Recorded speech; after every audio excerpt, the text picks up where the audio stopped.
thank you very much for coming. It's always a pleasure to address the press under circumstances where we've just selected a great Olympic team and to be a part of the excitement of Team USA going down to Rio. I couldn't be more excited about the team that's being selected. And when I say being selected, we still have a couple of events to go tonight. So tonight's going to be a lot of fun to watch some great racing. And people have asked many questions about Rio and all the various obstacles in that. And all of you know that the Olympic city is chosen 7 years in advance. And if you can remember back when Rio was chosen in '09, that it was in a robust economy, one of the most colorful and enjoyable places in the world to go. Everybody was very excited. I know the people there are very excited to have us. They are doing their best under some tough circumstances now, but I can tell you that Team USA is excited to go. At this time, I'd like to introduce to you the coaching staff that's going to join Team USA, and I'm going to start with the women first, and I'm just going to ask the coaches to stand up and just be recognized for just a second. On the women's side, Coach Bruce Gemmel. Coach Greg Meehan. Coach Ray Luz. On the men's side, Coach Jack Bowerly. Coach David Durden. And Coach Mike Bottom. So one of the questions I've been asked the most, and the coaches will address some of these, are, boy, it seems like there's a lot of first-timers on this team, and Chuck just informed me that in 12 we had 28 newcomers, in 16 we have 29 newcomers. So I know it's because maybe some of the big names didn't make this team, but it's very similar to the team that we took to London, and we're very excited about taking this team to London too.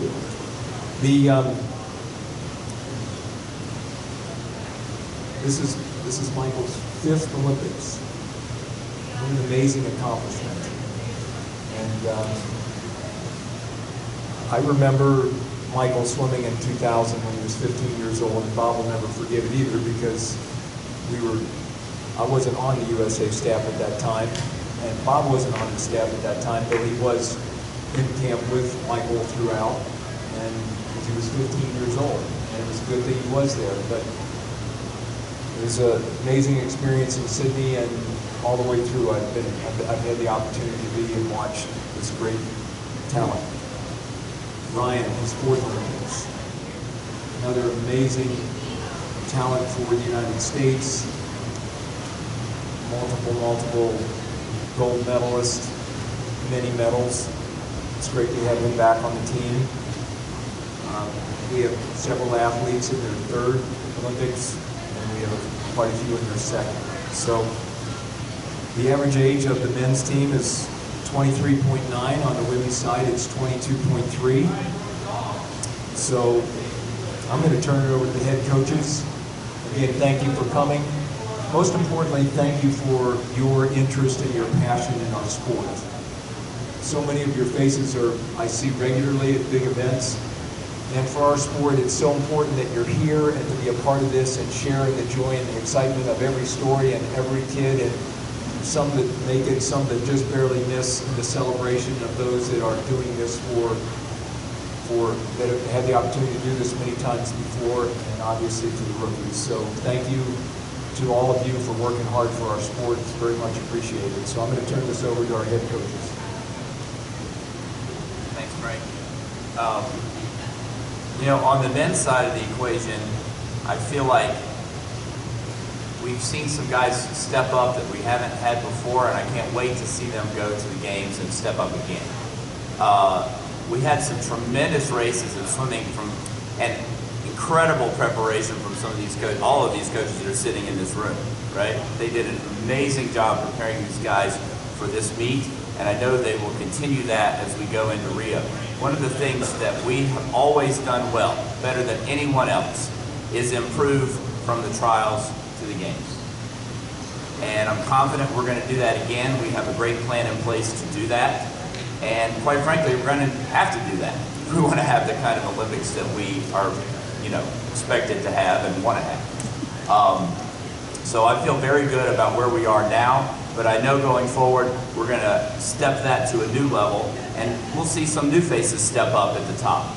We have our tried and true guys, and I think Michael and Ryan, those guys, we're going to be able to count on them. Nathan. But it'd be very exciting to have a new group of young guys step up, swim on some relays, swim some individual events, and kind of take us into the next era of swimming. David? I think one of the things about this meet, a little bit like Bob was talking about, is this meet is about iron sharpening iron. There's a lot of blood that is shed in this pool, especially in the back rooms back here, where, and honestly, the emotional moment last night in the hotel when Cullen walked into the hotel lobby, and the entire lobby stopped. More than I think any time when another athlete that qualified went in the lobby. And at the end of the day, the sport's about people, and Cullen's one of their people. The people that are on the Olympic team will be representing Cullen in the Olympic Games. And Tony and Nathan step up to the 53. They're going to be buoyed by the challenge that Cullen gave them last night. And that's going to happen in every event. And that's what makes the U.S. strong, is that not only that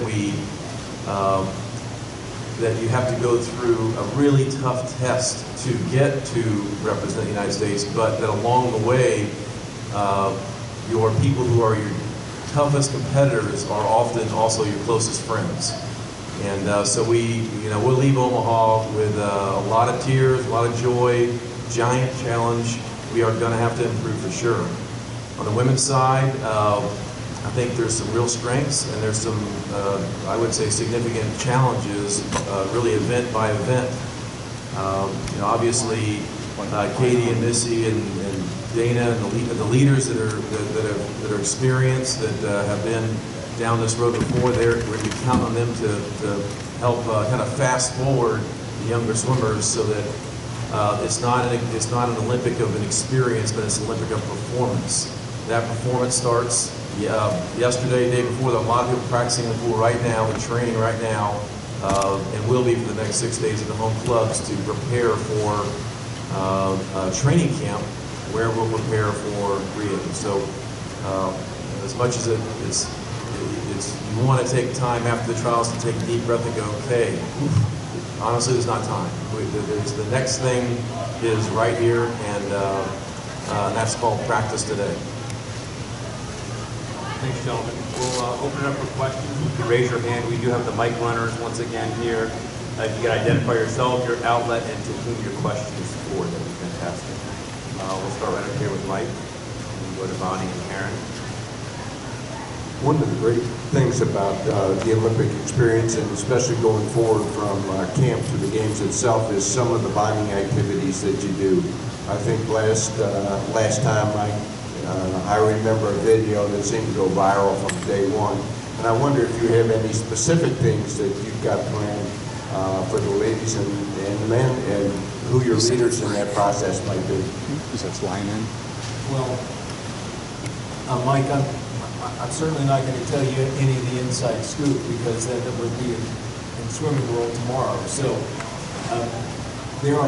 we obviously have plans for some activities outside of the pool, outside of the hotel.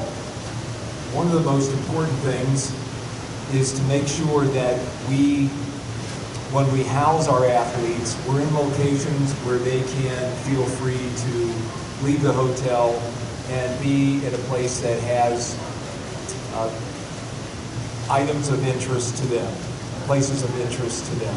So as far as what we do with things with inside the team, we have some skits, we have some other things that we do on the team together, but we try and make sure that there are activities that just give them, instead of thinking about swimming 24/7 and knowing the pressures that they're about to face in Rio, when we leave the pool, we try and make sure that their mind's on something besides swimming.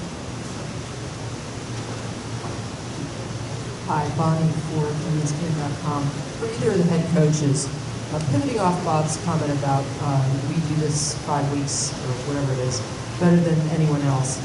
In your careers, how much have you seen the philosophy of the Olympic year taper evolve? Let's just take, the last 16 as an example. How much more do you know? How much are you still guessing at how people are going to come out of it? Well, great question, Bob. I think that one of the things that we know, at least for our situation, having going back to maybe 96, 92, we had early trials in those years. And since then, we have had trials that ends about 30 days prior. And statistically, we are much better when we have the trials later. And there are several reasons for this. Number one, you pick your best team much closer to the trials. You don't have to go through a full training cycle where a lot of things can happen, good and bad, but a lot of times bad things happen in a long period of time. And once they're at a peak level like they are now, it's much easier, in my opinion, to make small adjustments to help them improve or to try to correct some things that maybe didn't go well here. So you already know what you have, so it makes it much easier to sort of manipulate the training to get them to do what you want to do later. And I think we've become very, very good at that. I know I've learned from a lot of people like Mark Schubert and Frank Busch and David as I came along, because the system that I've been involved in has always been the late trials. And I think if you look at the numbers, we're very good at taking people who swim a good trials or even a poor trials and getting them to swim faster or much quicker. Well, that's the college systems where generally they all have come through a conference and then an NCAA championship, so they're pretty comfortable with in essence, a double taper, and also an emotional meet, and then taking time to come down off it to be emotional again. But I really do think, and I think anybody out here will tell you, the veterans, when they qualify, you get relief. It's relief. The young people, Kathleen Baker, when she made it, it's pure joy. It's pure just joy, and honestly, there's two different ways to get relief and joy ready. Relief's probably easier to get ready because sometimes it's like, all right, I'm on it. Really, Michael and Ryan are kind of in that situation where it's like, okay, going to fourth gear now, out of third gear into fourth gear, going in. That's what it's going to take, and sometimes you need the information from this kind of meet to know what you need to do. And if you don't hit fourth gear with the person who's the joy person, they're not going to rehab. They're not making it. And so I think that's the difference in what we're dealing with now. Phenomenal staff we have here. These are our guys that have been through this and know how to make these adjustments. And I can assure you there'll be some fun practices between. I'm looking forward to learning from these practices from these guys in the coming weeks to see what we do. Question for Bob. Michael said he trusts that you have adjustments that you can make with him to get his times faster in the next few weeks. Are you clear on what you need to do, and what did you think of his times this week? I thought his times this week were mediocre, and I am crystal clear on what I need. Can you share? Cannot share. And then just for both of you, in nearly half the events up to this point and two to go, the winning time here is slower than 4 years ago. What do you make of that? How do you explain it?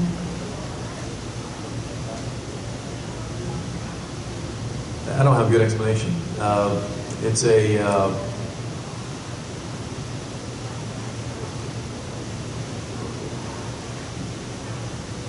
no, I don't have a good explanation. I have some ideas, but I don't think I'm ready to put them in the New York Times right now. Maybe a little. I think the thing that I would say is that as we have summers that are going more and more Olympics and more years, there's probably a lot more. There's a lot changing in the preparation, and I think we as coaches have to continue to evolve too to understand how to get a 32-year-old ready versus a 22-year-old, and maybe sometimes when you're going through a tape, or at least I know I'm guilty of this a little bit, that you kind of give a little bit more credit to the experience than maybe you should, and maybe little bit more needs to be put on the preparation and the details of the taper and all the small aspects. And because when you get here, it all smacks you in the face anyway. It doesn't matter how much a veteran you are. It's going to be challenging. It's going to be something that's going to test your mind, body, and soul. You know, one thing I do think, Karen, is 2008, I thought we had a spectacular trial suit. I know there were suits, there were some things like that, but in general, I think coming into this atmosphere and this event without knowing anything about it raised the level of everybody. It was just like, wow, this is like something. And I think as we've had another trials here and another one, people know what the event is like and how big it is, and I think it makes them, quite frankly, more nervous when they come in because it's a much bigger stage. It's not like a swim meet. It's more than that. And everybody in the country, you know, I've walked around today and I've seen the entire history of swimming in the hotel lobby. You know, it's a much different event than it used to be in 2000. So I think that's a little bit part of it. I think we need to learn how to deal with it. But I will echo what David said, you know, for most of us, all the coaches sitting in this room, the hardest part of this journey is over. The fun part kind of begins now. And if you think Michael wasn't nervous for those races, he absolutely was. Everybody is. Nobody's a sure thing here. Maybe Katie, sorry. You know how that works. We'll go Bonnie and then Rich. Sorry. That's that. Get your P's mixed up. Beth Harris, AP. This is for Bob. What specific, starting with training camp, what specific steps are you going to take now to acclimate everybody for the 10 p.m. finals? That's very good. Including sleeping when everyone else in the village is running around awake. Exactly. You know, we at as USA Swimming, Frank led this, you know, and I've been working with this for a while since I'm kind of interested in this kind of thing. So for a couple of years, we've been working on a plan with Dr. Randy Wilbur, who's a, brilliant physiologist at the USOC. And we're going to be gradually, making the times of training later, and starting with San Antonio, then we're going to move it another step down so that we're very close to Rio and Atlanta. We're in Atlanta for a reason, because we want to go from the Eastern time zone into Rio, only one time change, but it's west. So I think we have a very good plan to acclimate the athletes to the later swimming. And they're not going to have a problem. If you look at physiology, when you're younger, your body temperature keeps rising till it reaches a peak about midnight. That's why they stay up late so much. People like me, we reach our peak at 2 and start cooling down. That's why we go to sleep, right? So it's going to be the hardest on us. The kids, I think, are going to be fine. But we do have a very good plan for that. In terms of the sleeping, we've made some arrangements with how we're going to be in the village and where the athletes are going to be placed versus other sports to help them with that noise level. And we're using some other techniques that I think are going to make that better for them. So I think we've covered all the bases we can cover, and I'm confident that that won't be an issue. Bob, you mentioned last Saturday, I believe, looking forward to maybe the infusion of some youngsters or some youngsters stepping up. And Yeah. you mentioned Ryan specifically. With respect to the older people that maybe didn't make it because of these guys coming on, Yeah. what's the excitement level maybe for you and David to work with some of these 20-year-olds, 22-year-olds, and kind of see what they can do the next 5 weeks? Well, anytime you get the kind of up-and-comers, it's always very exciting, particularly the people that have had enough experience that they're going to be ready when we get there. The good news for us is the coaches who got them there are on the staff. We just get to sit back and enjoy. We can help in some way maybe, but Dave will take care of Ryan. I'm sure he's already got his plan down, and it's going to be fantastic. This guy's had as good a meet here as I've ever seen, so I don't think we have to worry about anything in terms of that. But the younger ones, I think the things that they're going to learn the most on this are from the veterans. They're going to be up close and personal maybe with Michael or Nathan or people that, they have idolized, and they're going to get to actually see how they operate in the training camp environment. And I know that one of the probably most important moments in Michael's life, and I won't go through the whole story, happened in 2000, where he just happened to learn a lot from Tom Dolan. and he idolized Tom Dolan. And when Michael first got there, he thought it was like Disneyland, right? It kind of was. Run around, go all over Pasadena. He was using a lot of energy. I was on him to rest more. He didn't want to do it. And there was this, so many things that they had planned. And I remember this one night, they had this guys' night out to play video games. Well, at that time, that would be Michael's favorite thing in the world. And he was so tired of training, not really training that well. And I'll never forget, he was sitting next to Tom after practice, and Michael and I kind of had a little thing where I was like, you really need to do this, maybe you should go to bed.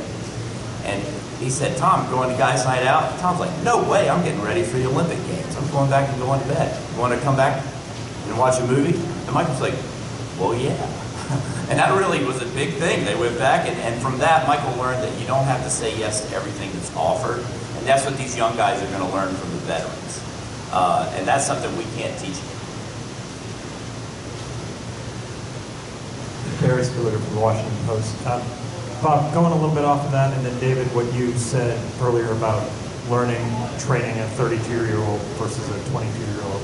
I think this is the first team in a very, very long time where there's not a 15 or 16-year-old. The youngest, I think, is Katie at 19. People have talked a lot about Michael expanding the sport and allowing people to stay in it for longer.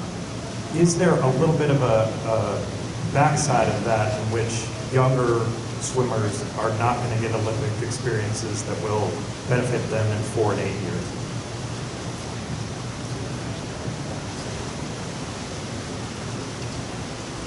No, I don't think the Olympic Games is about the experience of having to experience Olympic Games. I think high pressure meets, and as we've said a couple times, this is a higher pressure meet so they've got experience. And part of what you saw here was the people making the teams here generally have experienced this before. Kathleen Baker can remember in exact detail when she's 11 years old as a spectator in the bleachers of this meet, what she saw. Her parents would describe her as literally, she wouldn't even get up to go get popcorn between things because she was so dialed into every detail, not just the races, but everything, how they walked out, how they took off their sweats.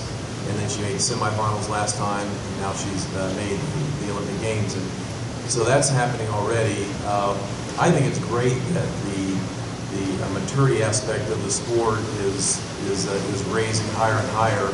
And all the college coaches that are in this room that are selected for the staff have committed their program first to the Olympic Games, really in some ways in opposition to what you're hired for is, from an athletic director standpoint, is the NCAAs and conference championships, and have sacrificed, probably in some cases, that process to commit further to the Olympic Games.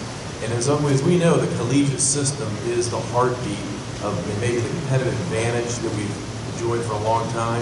And as we move more into the professional arena, we have to offer more and more to these professionals in terms of places where they can thrive. And I think that's up for our challenge, and I think it's only going to get better. I think it's only happen more in the future, and I think you'll see this trend happen more and more, where swimmers that are at that kind of junior, senior, and on into young pro careers be the predominant athletes we'll have on these kind of teams.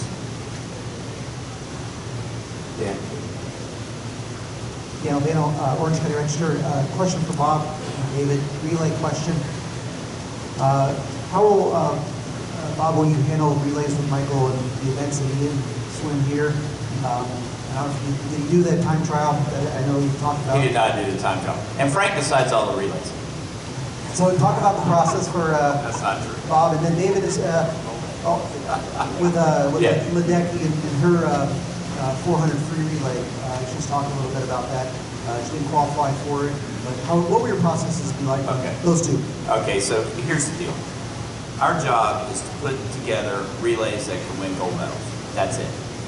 It's not to put a certain name on a relay. It's not to, there are constraints, that everybody who is qualified here on a relay has to swim somewhere, depending on what their program is like. And I think, as coaches, we're going to sit down and we're going to look at what happened here at the trials. We're going to see how people are training. If people want to do time trials, they can. If they don't have to, and we can kind of judge where we think people are. And at the end of the day, the way it works is Frank and all 8 coaches get together and we decide what the relays are going to be. It's not just rankings. It's more fun to put the blame on it. But so I think that's our only goal, to put a relay together that wins a gold ranking. And if that happens to have Michael on it, that's fine. If it doesn't, that is fine as well. I'm not here to promote Michael's agenda. He has plenty of relay medals. We want our relays to win. And we want the 4 people on there who would do the job. In specific to Katie, she's one of the females on the team, so she's considered for all the relays. And so when we get there, some of the information we'll get, well, how people are doing there. And this was one of the meets where I'd say, there was different levels of preparation for this meet, and who's to say how we'll be hitting it down there, and the more information we have, the better. Now the rough thing for the women's 400 relay, that's the first day, so we don't have performance information like we would have later in the meet. So if there's any change of information, will happen during the training camp, and I think everybody takes all the information in. I think one change though is that all the athletes that were selected have to do in the morning or at night, and that does change the situation because you're not going to have as many sort of experimental swimmers. We had some rough relays last summer, and we have to put our people on the relays that will get us in the finals. The world, especially the men's side, morning free relay, 800 free relay medley, they're putting their 8 players in the morning swims now, and so our first job is getting finals, because to be in finals, if you're going to win a gold medal or any medal, you have to be in the finals to do that. And so we'll be working on that. And first meeting with the coaches today, I just said, if you have any guys, like Anthony Irvin in my case, that hasn't done a relay start in a long time, do a lot of relay starts in the next week, please, so we can get comfortable with that. Good, John.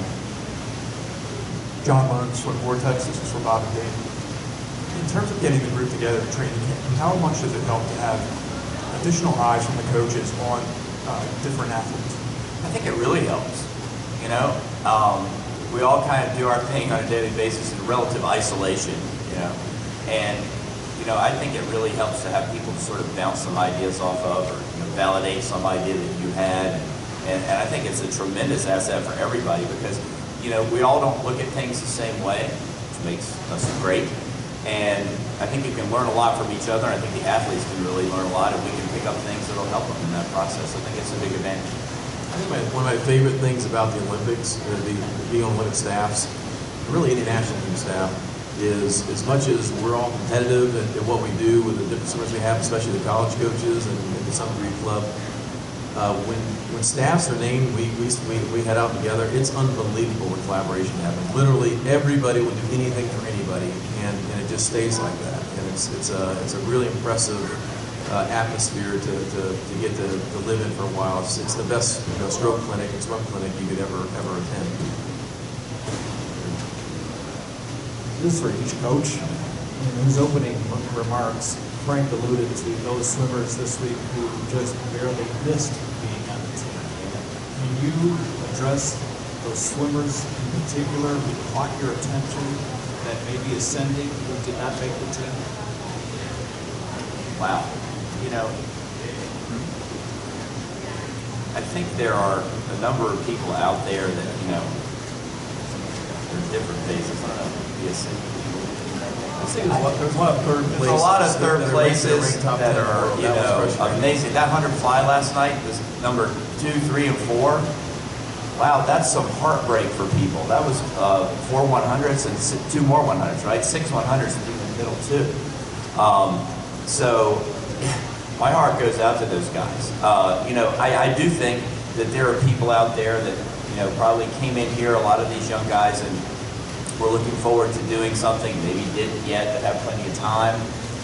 And I would encourage you guys who write for websites that lots of swimmers read to lay off these guys as soon as they do something good when they're younger, because it doesn't help them. I know that your job is to get people to look at your site, but I think there's some young guys that have been living with this for 2 years that probably would have done better if they had been able to just kind of develop at their own pace and not have a lot of expectations placed on them by people who predict what they're going to do long before they are ready to maybe do something. But, for me, it's just part of this meet. I've been on both sides. There's nothing harder than coach than having somebody be third here. I had one last night, 2 nights ago. And it's even harder when you have somebody first and somebody third, or somebody second and somebody third. You have to split yourself in half and be joyful for somebody and work on the other half, feel sorry for the other one. So it's a tough game here, and I do feel like there's some people that just miss who use that for motivation. There'll be some people who just miss and use that to move on, and that's the way it works. It's what makes us meet great. Karen and then Dave.